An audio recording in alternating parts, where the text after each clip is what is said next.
السلام علیکم ورحمۃ اللہ وبرکاتہ۔ ہمارے ایک بھائی ہیں جنہوں نے میرے واٹس ایپ گروپ میں ایک سوال کیا ہے اور انہوں نے اپنا مسئلہ بیان کیا ہے۔ وہ کہتے ہیں قاری صاحب میں پریشان ہوں کہ جب بھی میں نماز پڑھنے کا ارادہ کرتا ہوں تو دل نہیں کرتا، جب بھی قرآن مجید پڑھنے کو بیٹھتا ہوں دل کرتا ہے، ارادہ کرتا ہے کہ قرآن مجید پڑھوں لیکن نہیں پڑھ سکتا۔ جب میں اکیلا ہوتا ہوں تو مجھے عجیب سے خیالات، گندے گندے خیالات آتے ہیں، شیطانی خیالات آتے ہیں۔ جب نماز پڑھنا شروع کروں تو دوران نماز بھی بس اسی طرح کے کچھ خیالات آتے رہتے ہیں، نماز پڑھنے کو دل مطمئن نہیں ہوتا۔ مجھے کوئی ایسا عمل بتائیں کہ وہ میں عمل کروں اور یہ میری جو پریشانی ہے وہ دور ہو جائے۔ میرے بھائی،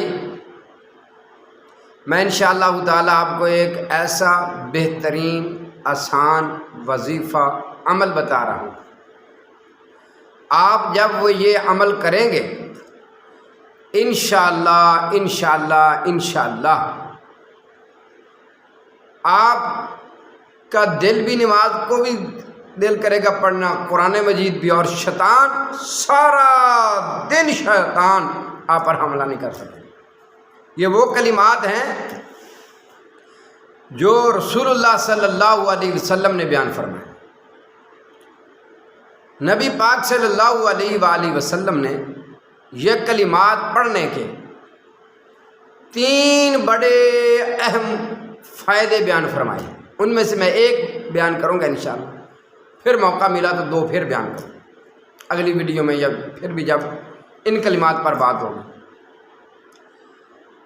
نبی پاک صلی اللہ علیہ وسلم فرماتے ہیں جو بندہ صبح کے وقت 10 مرتبہ یہ کلمات پڑھ لے، لا الہ الا اللہ وحدہ لا شریک لہ لہ الملک وَلَهُ الْحَمْدُ وَهُوَ عَلَىٰ كُلِّ شَيْءٍ قَدِيرٌ، سنن ابی داؤد میں آئی حدیث میں آقا فرماتے ہیں جو بندہ صبح کے وقت 10 مرتبہ پڑھ لے تو اس کا ایک فائدہ یہ بھی ہے کہ اس بندے پر سارا دن شیطان حملہ نہیں کر سکے۔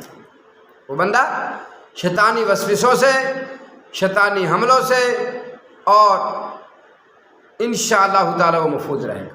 یہ نبی علیہ الصلوۃ والسلام فرمایا۔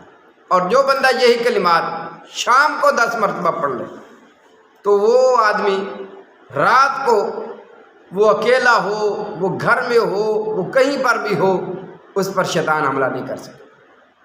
یہ آپ آزما کے دیکھ لیں، آزما کے۔ میں نے یہ کلمات ان لوگوں کو، اپنے ان بھائیوں کو بیان فرمائے ہیں، ان بھائیوں کو بتائے ہیں، یقین کیجئے جو دین سے بھی دور تھے، جن کے اوپر شیطان نے مکمل طور پہ کنٹرول کر لیا تھا، شیطان نے ان کو جکڑ لیا تھا۔ جب سے انہوں نے یہ پڑھنا شروع کر دیا تو شیطان اب ان کے قریب بھی نہیں ہے انشاءاللہ۔